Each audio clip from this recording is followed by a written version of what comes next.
Through his book Think and Grow Rich, published in 1937, Napoleon Hill popularized the concept that people could alter their destinies by discovering and applying the power of their minds.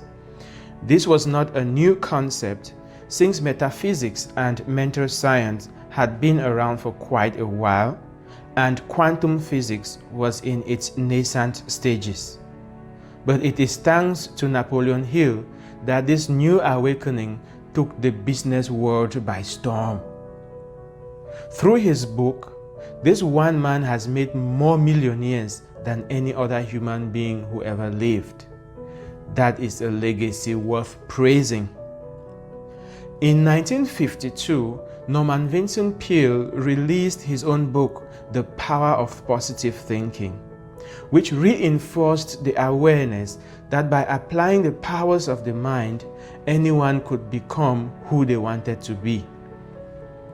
When you read The Power of Positive Thinking, you will notice that what Dr. Peale really did was to rewrite Think and Grow Rich in biblical language, since he was a pastor. His work was crucial because it dispelled the superstitious tendencies of religion and helped Christians to see that faith is a practical thing and that they are indeed the co-creators of their own experiences. I come from a humble family in Mbatu village in Bamenda, Cameroon. I completed my secondary school education in Government Bilingual High School, Mbatu, which was located some 5 miles away from our home. We had no laboratories and libraries in our school back then. Back at home, kerosene lamps were the only source of lighting, and in the evenings, the lamp would be in the firewood kitchen where dinner was cooked and served by the family. In summary, I was a science student studying under impossible conditions. You can imagine the excitement when the results of the GCE examinations of 1997 were released, and I had topped my school with a score of 10 papers, including 6 A grades and 4 B grades. My older brother George had completed his PhD in the University of Ibadan in Nigeria at the age of 27 and had returned home to teach at the University of Boya. He promptly labeled me a genius, got me admitted into St. Joseph's College, Sase, and pledged that he would sacrifice even the last drop of his blood to see that I attained the highest heights that my potential deserved to attain. It is while I was living with George and his wife Evelyn in Boya that I got to observe and grow fond of this genius brother of mine, whom I had really not known because he had spent most of his youth studying in Nigeria while I was growing up. I was determined to become like George. It is during this period, at the age of 17, that I stumbled on the book, The Power of Positive Thinking. Later on, I also found Think and Grow Rich and read it. These 2 books convinced me thoroughly that the circumstances of poverty, struggle, and inferiority in which I had been born and raised had nothing to do with fate or the will of God. I now knew for a fact that my destiny was in my own hands. Yes, as I turned 18, my physical maturity was matched by the mental awakening that the rest of my life was mine to create through the power of my mind. When I was still in Sase in high school, the earth sank from under my feet. George died suddenly. During these darkest moments of my life, the Carmelite nuns, whose monastery was just up the hill above our campus, gifted us with free copies of a book titled The Story of a Soul. It was the autobiography of Saint Therese of the Child Jesus. This was the year when the Roman Catholic world was celebrating the centenary of the birth of this amazing soul who had died at the age of 24 but had become canonized and elevated to the rank of Doctor of the Church. In all frankness, I fell in love with Therese. I was jealous of the way she personalized the divine experience, and I was determined that whatever she had found out about the mysteries of this life, I would find out. Through her story, I got so deeply connected with Therese that when I asked for a sign to prove that the affection was not one-sided, I actually received it. George's death had shattered my concept of life and success. And of course, Therese, my new hero, had died at 24 and had given me more questions as well.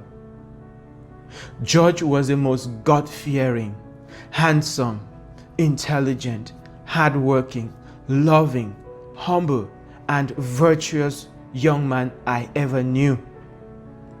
Why did he have to die at the age of 37 when his own life was just beginning and when he had willingly carried the future of 9 siblings on his shoulders as the most educated and successful child of the family?